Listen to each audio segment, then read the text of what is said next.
one of the things that was hard for me, I think, in the gentleman band, is that I didn't get to sing any. Yeah.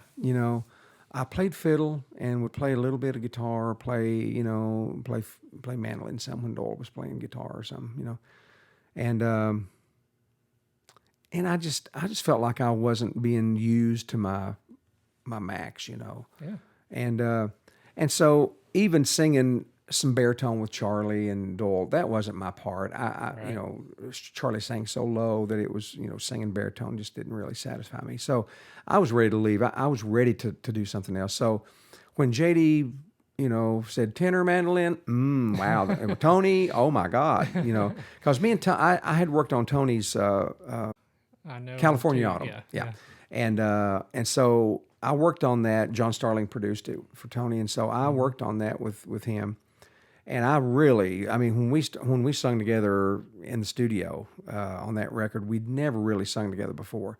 But man, our voices just blended, and we phrased easily. He didn't phrase quite like me, but it was the way Tony phrased was something that he did it the same pretty much all the time, and so I was able to learn it pretty quick and sing with him, and so.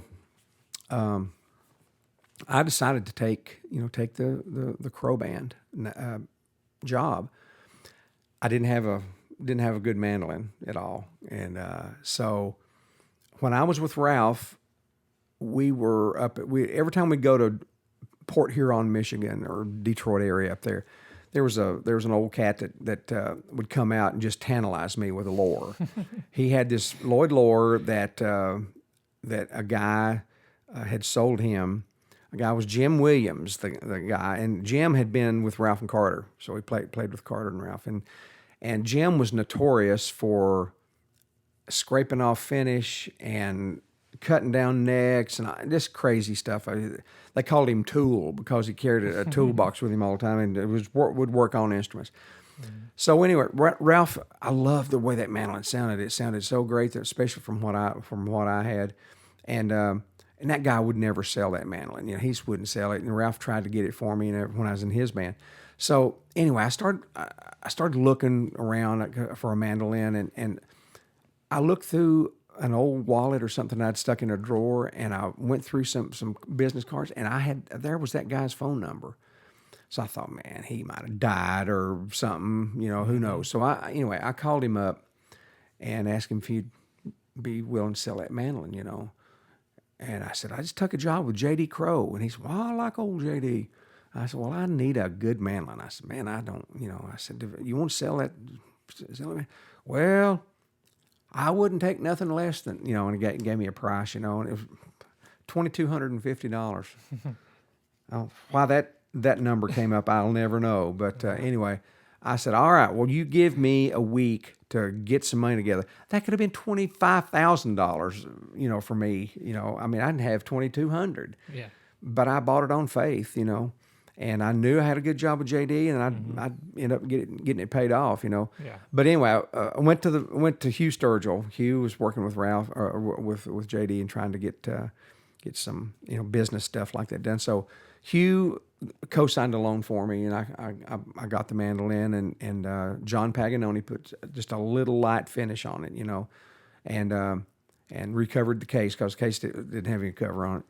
Anyway, so I got that mandolin about the time. It wasn't long after I had been in with JD, and I got it pretty quick, and. So I stayed with JD. Well, we went and recorded. I had it before we went and recorded the was it 0041? Is that yeah, and or 0044? That's what. Yeah, 44. The Rounder record, Old Home Place, and I used that mandolin on it and used it live all the time and loved playing with them. God, I loved it so much and. That band could have stayed together another 3 or 4 years, That would have been fantastic.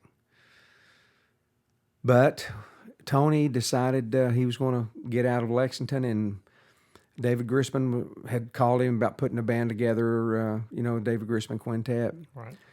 And that just kind of enticed Tony to want to learn and play more stuff. I mean, I used to go up to Tony's house after we'd play and get off stage at midnight or 1 o'clock in the morning, and his wife would cook dinner for me and him, and my wife would be in bed, and so me and Tony would sit there and listen to, all these jazz guitar records, and so because I knew he loved it, and so anyway, he left.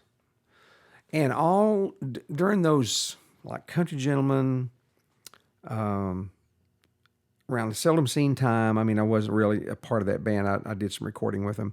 But then the Crowe band, because when I called JD back and told him that, I would take the job, but I said, me and Keith, want to put a band together. We've talked about it ever since we was kids. And I said, so, if the time comes, and Keith wants to do this, he said, come and play with us until that day comes, and I said, all right.